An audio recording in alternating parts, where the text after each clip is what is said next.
കുടുംബത്തിനുള്ളിൽ നിന്നുള്ള ലൈംഗിക അതിക്രമങ്ങളുടെ കണക്കുകൾ ഭയാനകമാണ്, ഞെട്ടിക്കുന്നതാണ്. ഈ കേസ് തന്നെയാണ് അതിനൊരു ഉദാഹരണം. മൈനറായ വിക്ടിമിനെ ബലാത്സംഗം ചെയ്യാൻ ശ്രമിച്ചത് കസിനാണ്. ആശ്രയവും സംരക്ഷണവുമാകേണ്ട കസിനാണ് കുട്ടിയെ ഉപദ്രവിക്കാൻ ശ്രമിച്ചിരിക്കുന്നത്. എന്നിട്ട് അയാൾക്ക് ജാമ്യം വേണമെന്ന്. ഇങ്ങനെ ഒരാൾക്ക് ജാമ്യം കൊടുത്താൽ ഇയാൾ പുറത്തു പോയി എന്തൊക്കെ ചെയ്യില്ല എന്ന് ആര് കണ്ടു? ജാമ്യാപേക്ഷ ഡിസ്മിസ് ചെയ്യണം യുവർ ഓണർ. യുവർ ഓണർ, എന്റെ സുഹൃത്തിന് കേസ് മാറിപ്പോയോ എന്നൊരു സംശയം എനിക്കുണ്ട്. എന്റെ കക്ഷി ബലാത്സംഗം ചെയ്യാൻ ശ്രമിച്ചത് നേരിട്ട് കണ്ടതുപോലെയാണ് ഈ പറയുന്നത്. എന്റെ കക്ഷിയിൽ ഈ കുറ്റങ്ങൾ ആരോപിക്കാൻ എന്ത് തെളിവുകളാണ് പ്രോസിക്യൂഷന്റെ കയ്യിലുള്ളത്? പോക്സോ കേസിൽ വിക്ടിമിന്റെ മൊഴി മാത്രം മതി. ഇവിടെ മെഡിക്കൽ സർട്ടിഫിക്കറ്റും ഉണ്ട്. Please see the medical certificate your owner.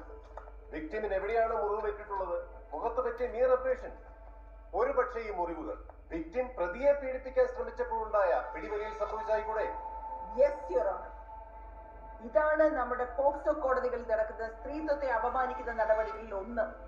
ഒരു കുട്ടിയുടെ നേരെ ഒരാൾ ലൈംഗിക താല്പര്യത്തോടെ ആക്രമിക്കുമ്പോൾ ആ കുട്ടിയുടെ ശരീരത്തിലുണ്ടാകുന്ന മുറിവുകളെക്കാൾ, ക്ഷതങ്ങളെക്കാൾ എത്രയോ അധികമാണ് മനസ്സിലുണ്ടാകുന്ന മുറിവുകൾ. ആ മുറിവുകളെല്ലാം അവരുടെ ജീവിതത്തെയാണ് ബാധിക്കുന്നത്. പേഴ്സണാലിറ്റി തന്നെ വികലമാക്കുന്നു, മാറ്റിക്കളയുന്നു.